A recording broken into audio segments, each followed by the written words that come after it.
Merci. Bon, je me suis perdu à ce que je vois dans l'enthousiasme, hein, les comparaisons, la déclamation. Et au milieu de tout ça, j'ai pas achevé de vous raconter la scène des deux enfants. Absorbés dans le sentiment d'artiste, oui, qui m'habite encore. Bon, que je mets pas à l'épreuve, mais bon, qui vous a valu hier une vidéo assez décousue. Je restais bien 2 heures encore assis à ma terrasse de bar et vers la fin d'après-midi, il y a une jeune femme avec des sacs de courses dans les mains qui vint droit vers les deux enfants qui avaient continué à jouer et les complimenta chaleureusement. Bonne journée. Vous aussi, bonne journée. Au revoir. Oui, qui les complimenta d'avoir été aussi sage avec eux et j'ai pas pu me retenir.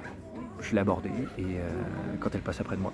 Donc après quelques minutes de conversation, j'ai appris qu'elle avait un autre garçon, qu'elle habitait en bordure du village et qu'elle était seule pendant quelques jours à travailler. Et elle travaille au rayon boucherie du supermarché et à devoir s'occuper de ses enfants pendant que son mari négocie un héritage dans le nord de la France.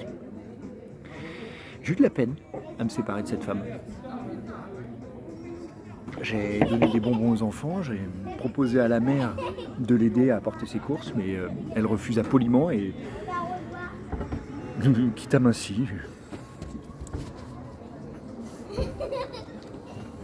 Les amis, quand mon sang s'agite et bouillonne, c'est vraiment le sentiment que j'ai, il n'y a rien de mieux qui fasse taire tout ce tapage que la vue d'un être comme celle-ci, qui dans une heureuse paix parcourt chaque jour le cercle étroit de son existence, trouve chaque jour le nécessaire et voit tomber les feuilles sans penser à autre chose, sinon que l'hiver approche.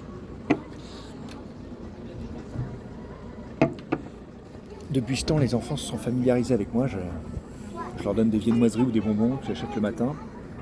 Ils ne sont pas farouches, hein, ils me racontent toutes sortes d'histoires et moi je m'amuse surtout de leur petite passion. Et j'apprécie jour après jour leur progrès. Mais je rassure également la mère qui a toujours l'air inquiète de l'idée qui m'incommoderait. Voilà.